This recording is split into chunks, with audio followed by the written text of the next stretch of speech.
I'm Martin Payette, a knowledge transfer and research specialist working in climate change adaptation. I work at Ouranos, a partner organization of climatedata.ca. I live in a city affected by heat waves, heavy rains and flooding, and freeze-thaw cycles that wreak havoc on the streets. Now, I work in an office, and most of the time my work isn't directly affected by these climate hazards. But for farmers out in the fields and growing food, extreme weather and rough growing seasons are way more than just inconvenient. They affect their livelihoods.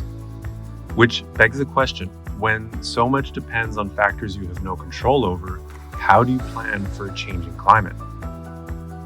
This podcast is about how we get from here to there, exploring climate adaptation across sectors and the ways that climate data can make us more resilient as a society. This episode focuses on agriculture. More specifically, we'll talk about the opportunities for building resilience through regenerative agriculture. Please note that the views shared on this episode do not necessarily reflect those of climatedata.ca or its partners. Today we're talking with Alanna Carlson and Keaton Sinclair, two young farmers who decided they would build a sustainable future for themselves and their farm, and maybe even pave the way for their family and community. Here's Keaton joining us from his farm in central Saskatchewan.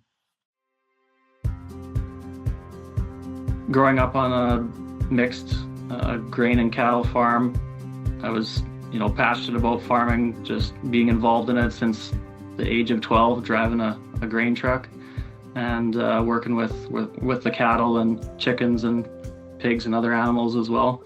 I haven't missed seeding or harvest since over 20 years. Hey, I'm Keaton Sinclair, fourth generation farmer and engineer. I grew up near Fisk, Saskatchewan, focusing on regenerative practices with the grain farm right now. I'm really passionate about the farm and looking to focus on that and build it for generations to come.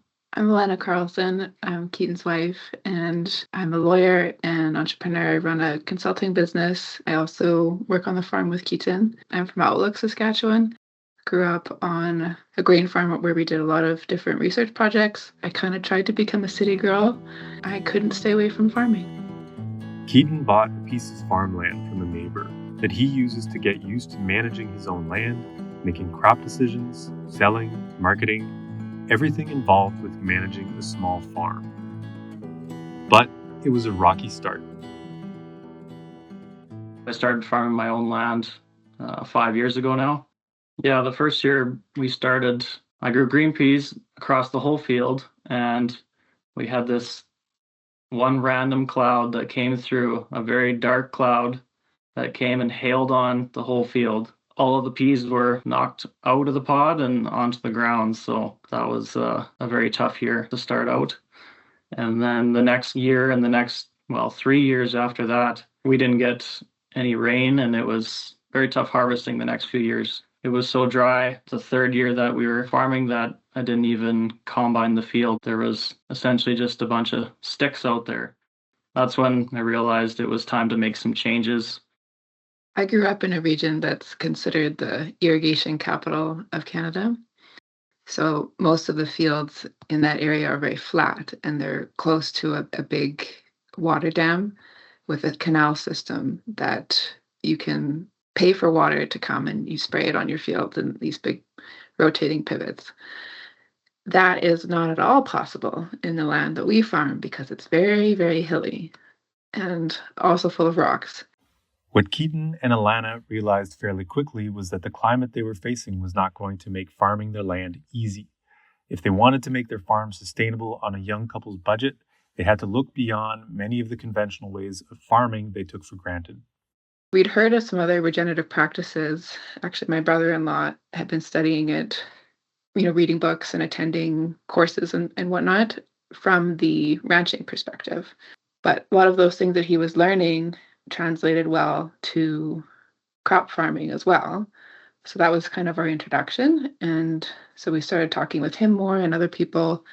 And I got Keaton a schwack of books one Christmas, and that's kind of where this started, of looking at the soil health and the microbes and the water infiltration rates. And then he started experimenting with different things in his field. Yeah, we started out in a drought, so the focus was how can we make our rainfall more effective, essentially, and storing it in the soil. And that's when I started researching ways to do that, and it kind of developed into regenerative practices, which is focused on the 6 principles of soil health. Those principles can vary based on who you ask, but what they all have in common is the objective to maintain soil health and restore ecosystem function. So, they include things like minimal disturbance of the soil, keeping your soil covered, then promoting biodiversity on the land, and also keeping living roots in the soil throughout the year. You can also use grazing livestock for better nutrient cycling. And finally, but most importantly, planning according to your land's specific context. I would say the big driver behind it was talking with my aunt. My aunt is a professor at the University of Alberta, and she's very tied with Indigenous relations, and she's very connected with Métis settlements and history, and she's been a really good role model for getting back to our roots. It's very meaningful for us to try to engage with this repair of the land. But repairing the land can be complicated when you're not sure what to expect. Climate conditions can vary drastically from one growing season to the next, and certain types of extreme weather events are expected to become more hazardous. So that's where being more familiar with long-term climate data can come in handy for farmers planning for resilience. As an engineer, I really like the numbers, and so I'm really data-driven. As a structural engineer, we're more often now designing for infrastructure that's going to be more resilient to the extreme weather events, adapting to the climate or extreme weather events. Farmers, I think it's not talked about enough. Yeah, like when we're talking about climate data, unfortunately, a lot of industries, including farming, aren't looking at the future. They are not looking at the data that these great researchers and practitioners have collected and are presenting. And if they're thinking about climate data, what they're thinking about is historic data, right? So they're thinking about what happened in the 70s and the 80s and back to the 30s, right? So people are very alive to the changing climate and that there's more drought and there's more extreme weather events. Because a lot of people aren't informed by what the projections are, it's sort of business as usual. Those projections are accessible to farmers. ClimateData.ca is one of several resources out there made specifically available for Canadians to find the data they need to help make decisions about the future. Let me introduce Elaine Barrow. She's a climate scientist who works at the Canadian Centre for Climate Services, a division of Environment and Climate Change Canada, which is a partner of ClimateData.ca. So what do the climate projections tell us about what we can expect in the future for the prairies? Well, we expect to see continued increase in the observed warming trend. So the exact magnitude of that trend, though, will depend on which emissions pathway we follow, which obviously is dependent on our activities in the future. So there is some uncertainty about the particular pathway that we will be on. When Elaine mentions pathways or emission scenarios, she's talking about possible futures. Each scenario considers a different range of carbon emissions, which then affects what course humanity takes, also considering technological, socioeconomic, and political factors. However, if we continue on our current pathway, in summer we're expecting to see warmer maximum temperatures, so those daytime highs will be warmer, between about 3 and 6 degrees Celsius as well towards the end of the century. This means that we'll expect to see more extreme heat events, and during those events it's going to be more difficult for us to get relief from the heat at night because the nighttime temperatures will also be warmer. So generally warmer, which is what we mostly expect, of course. But we're talking about farming, and crops need water. So how will precipitation change in the prairies? For precipitation on an annual basis, we expect to see slight increases, particularly in the northern part of the province. However, in the summer, even if we have some slight increases in precipitation, when we combine that with the warmer temperatures, then we expect to see a drying across the prairies and see more drought conditions or more severe drought conditions. So under the sort of similar pathway that I've described for the other variables and indices, we'd expect to see between about 3 and 7 instances of severe drought over the 20-year period at the end of this century. That's what the data and experts say we can expect on the prairies. Now let's turn back to Keaton. It seems to show that it's just going to be longer periods of drought or longer periods of rain. And so I guess either way, the focus is to mitigate that by building that resilience into the soil, trying to adapt to those weather changes by focusing on the soil health. And then that will come with better plants, better crops, and higher profitability over the years. This is, I guess, a multi-pronged approach to long-term planning. We'll hear more from Alanna and Keaton later in the episode. For now, let's turn to Asha Nelson from Climate West. Climate West is an organization that supports adaptation in the prairies and is a key partner of climatedata.ca. My name is Asha Nelson. I am a project coordinator with Climate West. Climate West is a nonprofit organization that works across Alberta, Saskatchewan, and Manitoba. We really exist to help municipalities, First Nations, organizations, and businesses understand their climate risks and how to prepare for those risks. We understand that climate information can feel really complex and quite daunting for people. And so we see ourselves as sort of translators of that information. We'll take climate data and we'll synthesize it through things like our knowledge products, through some of the webinars we host.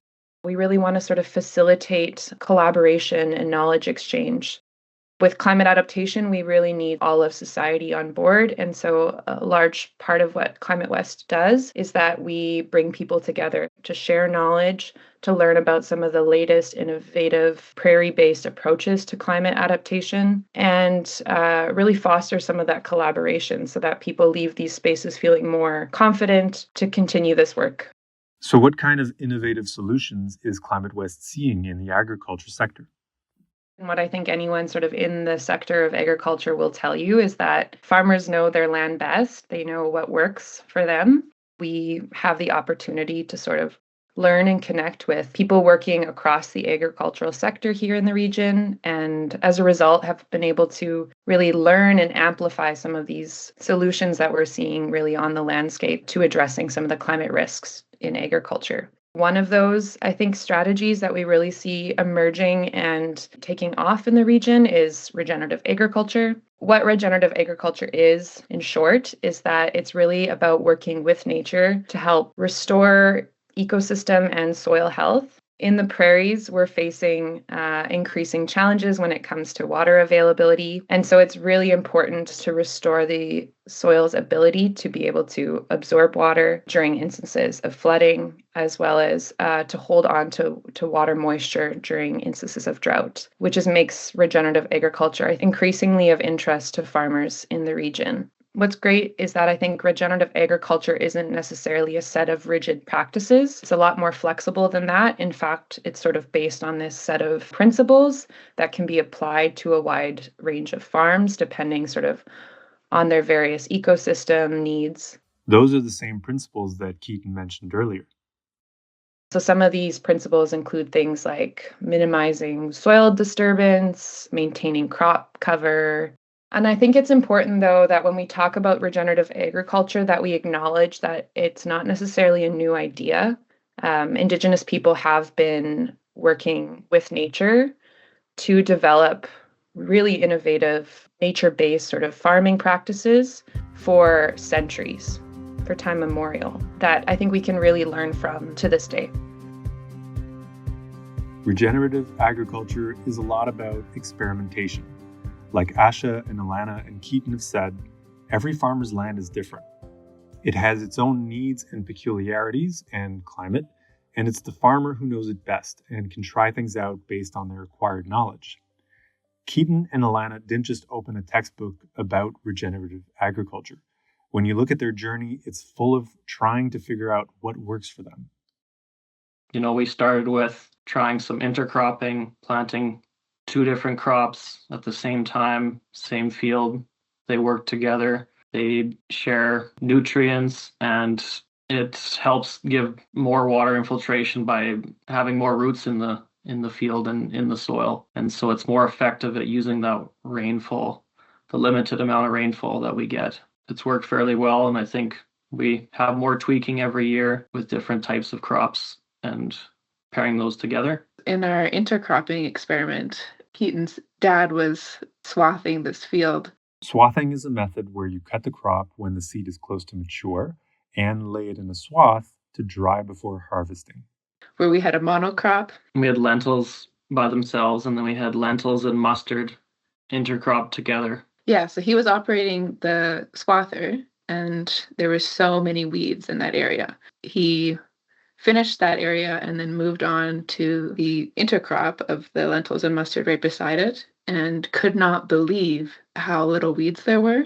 So because of this competition that we created where the lentils were growing up the mustard plants, kind of in this spiral formation, there's very little space for the weeds. It's a competitive environment. So this intercrop created this thick, bushy plant that was growing together in a symbiotic relationship, and there's very little room for the weeds to come up. So he was able to see that very obviously in front of him, the difference. And he couldn't believe what he was seeing, that it was so much easier to swath. And in fact, in the monocrop, he had been stopping every half an hour or hour to replace some of the, let's call them knives, on the front of the swather that cut the plant. But when he switched over, it was way easier to swath. So he didn't have to replace the pieces of equipment as well. Yeah, the old conventional farmer was converted. He doesn't want to grow lentils by themselves again. Another interesting experiment involved, of all things, drywall. One of the first noticeable experiments that Keaton did was with gypsum, which hadn't, to our knowledge, been done before in the area. Again, capitalizing on the limited budget we had. I found some recycled drywall from a gypsum plant in Saskatchewan, and they were giving it away. There was an area that was alkaline soil, so high in sodium, and we spread it over that full area.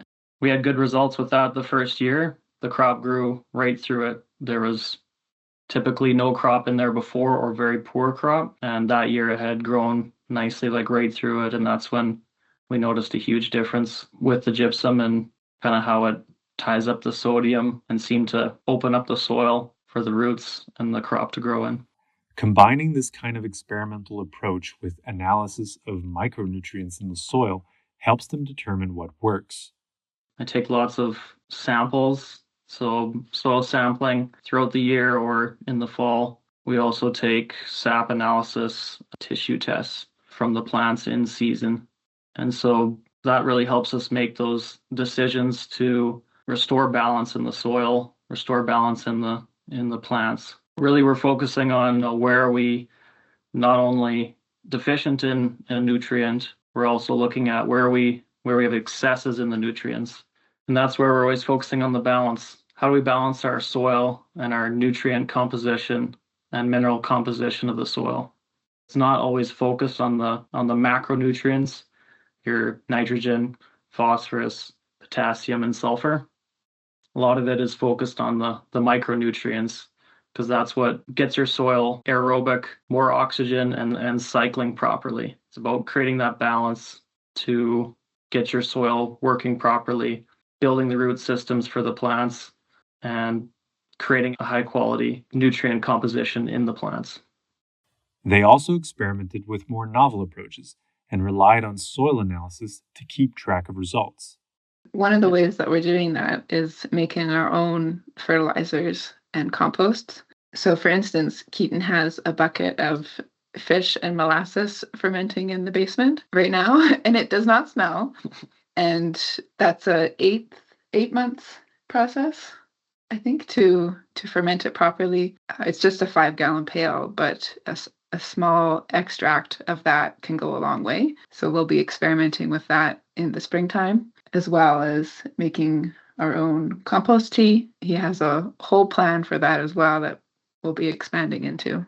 Let's say we're looking at some wet years. We're probably going to get lots of runoff this year. We're probably going to not put a bunch of red lentils in. We're going to make some adjustments. And with intercropping and with the diversity of the rotation, we should be able to be flexible and, okay, maybe we should put some more resilient crops in that we know are going to come up. They're going to withstand some more rain events. Maybe there's some heat as well. Maybe we're going to put in some more cereals, wheat, durum, or we focus on some oil seeds like canola or mustard. So I think it's just having that flexibility with diversifying that rotation, having some seed to make those decisions, before seeding, and having flexibility so you're not always following a prescriptive, this is the seed I'm growing, this is the fertilizer I need to put in, and it just kind of opens up more opportunities in the growing season and for your cropping.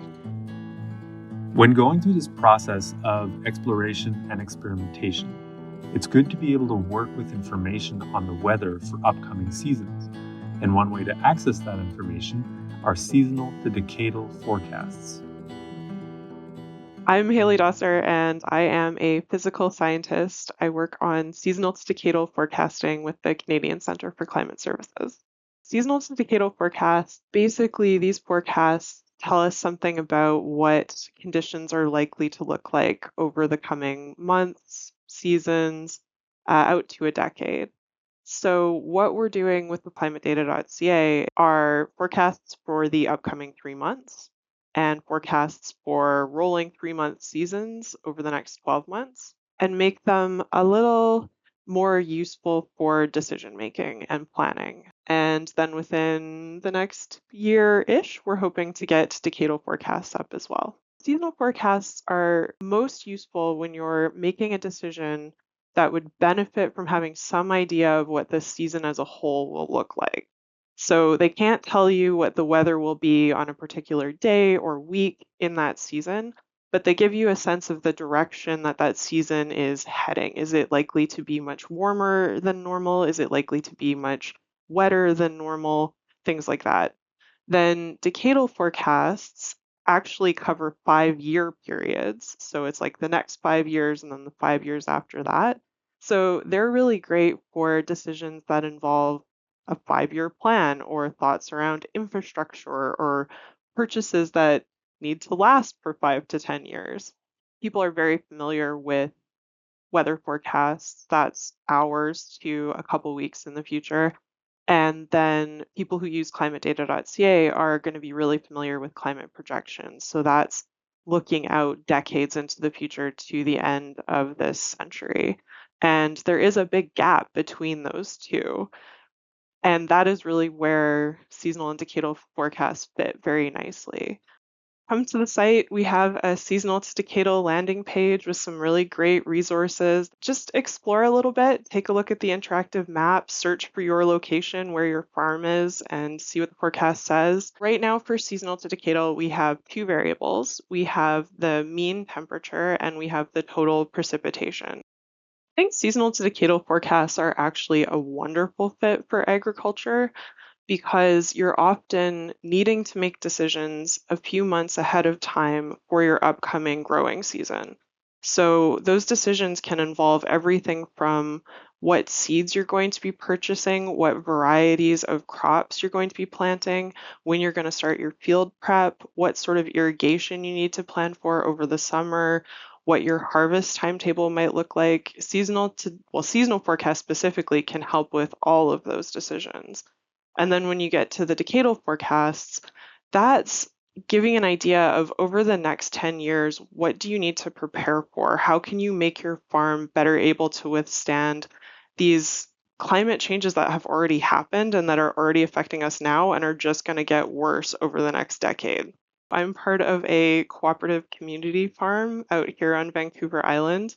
So I am a fair weather farmer, and as part of that hobby, I've actually started using our seasonal forecast to plan what we're going to be planting and when we're going to be doing different fertilizing tasks or farm maintenance tasks for this coming growing season. So, along with climate projections are seasonal to decadal forecasts, like Haley just described, but there are other resources out there for farmers seeking support in implementing regenerative practices. Let's hear back from Asha Nelson. Regeneration Canada offers a list of really excellent resources. I know they have a podcast, for example, some technical guides on how to implement a variety of sustainable farming practices. Another one that comes to mind is ALUS. That's ALUS, ALUS, all caps. We've actually provided some funding to support them in developing a guide that sort of breaks down some of the steps in getting some regenerative agricultural practices implemented on the farm. I think that this guide is really, really great at not being too prescriptive, but helping farmers navigate those early challenges that they run into when they're trying to switch parts of their operation over to regenerative agriculture. It's just really important that farmers find support amongst other farmers. The best way to learn, how to increase resiliency on your farm is really through just getting into the weeds. And so I think there's some really great organizations out there that try to encourage sort of peer networking and knowledge exchange on the farm tours so that farmers are kind of seeing their peers kind of really in this leadership role of implementing some of these sustainable resilient agricultural practices.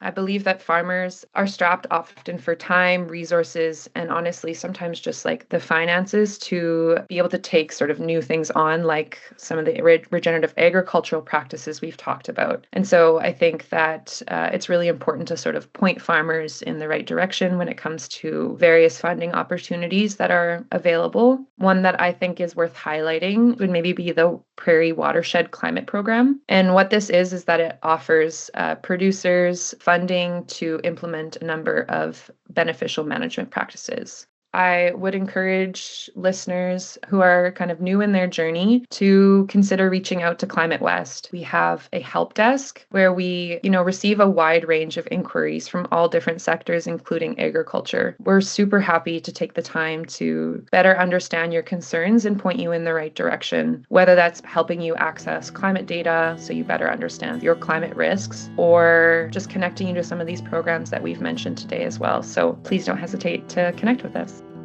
Thank you, Asha, for highlighting a few resources available to farmers. Now let's close things up by going back to Keaton and Alanna. What's their vision for their own farm and the future of regenerative agriculture? I see the regen farm being able to cycle nutrients naturally with minimal inputs. And by inputs, I mean all biologicals and natural inputs, and having diversity to mitigate any changes in the markets, and being able to potentially sell direct to consumer or through a regenerative market where our practices are being recognized and rewarded with our higher quality grains, nutrient dense food, and having higher carbon sequestration, having a focus on the land where we listen to the land and we are able to continue to regenerate the soils for the future generations. That's why our saying is acre by acre. Acre by AK Regeneration, Alanna and Keaton Regeneration. If you're wanting to learn more and get some behind the scenes footage of what we're doing, you could follow us on Instagram. It's AK Regeneration. I think it's a lot of fun trying the different regenerative practices.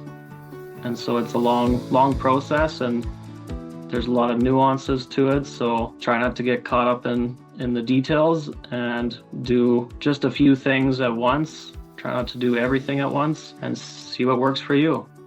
Don't do it like we did. Don't do everything at once. Yeah, we learned that the hard way. Don't overwhelm yourselves. If this episode sparked your interest in climate adaptation and the climate data relevant for your sector, visit climatedata.ca for more. There you'll find information about seasonal to decadal forecasts, as well as climate projections for your region. If you're from the agricultural sector, we highly encourage you to visit the Agriculture and Climate Change module in the Learning Zone. You can also check out Climate West for more information about climate adaptation supports for the Prairie provinces. Thanks for listening.